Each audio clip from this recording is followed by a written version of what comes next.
Are you interested to know how much money you will roughly spend for food, transportation or activities when you are in the Philippines? If the answer is yes, you are definitely in the right place. Hi guys, it's Theo and this is a follow-up video from the Honest Travel Guide I uploaded earlier this year. So if you haven't watched it, I have added a link in the description below so you can have a look to have a better idea of what we are talking about. Our first destination was Donsol. To get there we got a van from Legazpi's airport. Van drivers will ask for 1,500 pesos, but we paid 1,200 pesos because we found a local driver who lives near Donsol and we got a discount. So maybe you are lucky as we were. Good tip is to form a group of people and hire a van all together, as you will spread the cost. In terms of food expenses, for someone with an average budget, you should expect to pay 800 to 1,000 pesos per day if you eat in your accommodations restaurant, or you can try local food which will cost you less and up to 600 pesos per day. Transportation in Donsol is easy to find as you can get tricycles from everywhere and it is roughly 50 pesos per hire. In terms of activities, the whale shark experience costs 900 pesos including the environmental fee. You will come across this term many times when in the Philippines, but you are essentially paying for the protection of the local environment. You can also rent snorkeling equipment, and in our case we rented fins for 150 pesos per pair. For the Mayan Hills and the underground river of Jovelar, the tariff is 2,000 pesos per person, including transportation. The Firefly experience that I didn't talk about in my previous video, as I didn't get decent footage, costed 310 pesos per person, and transportation is another 300 pesos. It was a really nice experience to do as well. Malapascua was our second destination. After we landed in Cebu, we got a taxi for the North Bus Terminal, which costed 300 pesos.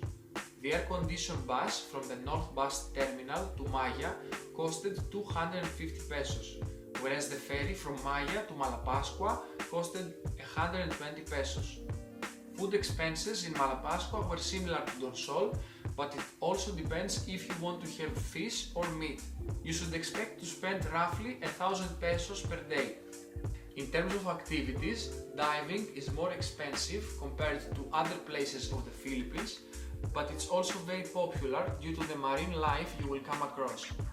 For open water divers, if you want to dive with the thresher sharks, you will need to go with an instructor and complete the shark conservation course, which costs 3,500 pesos and can be used as part of your advanced open water course.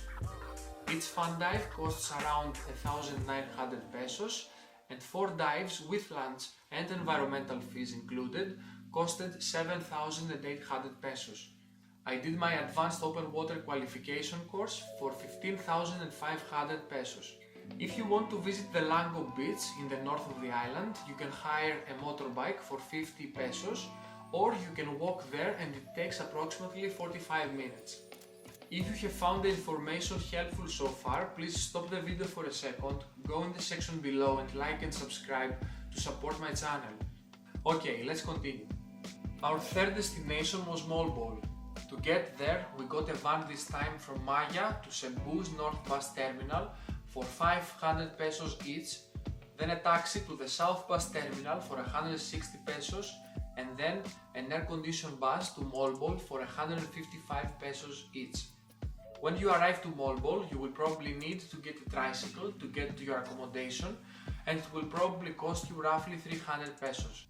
Again, for someone with an average budget for food, you should expect to pay roughly 800 to 1,000 pesos per day. In terms of activities, we tried canyoneering at the Cavasan Falls and the price was 1,500 pesos per person with lunch included. In general, wherever you are in the Philippines, you can book most of your activities through your accommodation, and in most cases there is a fixed price no matter from where you arrange your activities. Of course, you should always check the market though to avoid paying more than you should. Our next destination was El Nido. We flew to Puerto Princesa and then got a van for El Nido, which costs 700 per person. From El Nido's van terminal, you will probably get a tricycle to your accommodation, which will cost you another 100 pesos.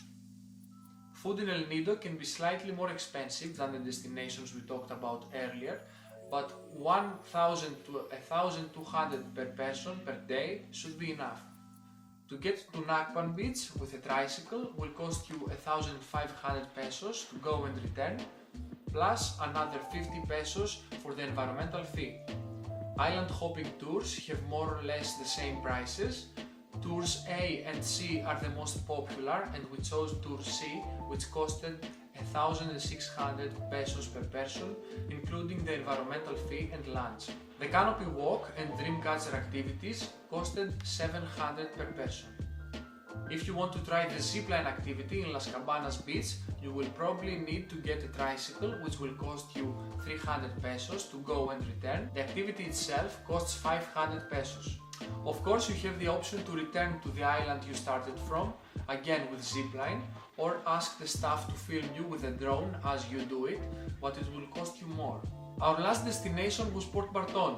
We took a van from El Nido's van terminal towards Port Barton, and it costed 500 pesos per person. Food prices are similar to the other destinations we talked about earlier, and you will probably pay roughly 1,000 pesos per day. Diving in Port Barton was cheaper than Malapascua, and for 3 dives and lunch included, you should expect to pay 3,500 pesos. If you decide to rent a motorbike and explore the beaches found nearby, such as the Pamuayan Beach or the White Beach, it will cost you 500 pesos and another 100 pesos for petrol. Some bonus tips for those who are still watching my video until this point. In terms of how much money you should have with you, you should always consider first if you have to pay your accommodation in cash. Overall, we experienced problems with withdrawals using a MasterCard in Donsol. Visa debit cards worked fine. I would also advise you to check what ATMs exist in your next destination and plan ahead.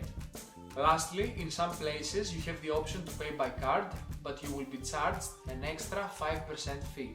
And that was all, guys. Always try to plan and think ahead in terms of finance in the Philippines. If you have found this video helpful, I would really appreciate if you could like and subscribe below to support my channel. Plus, it's free. See you next time and be safe.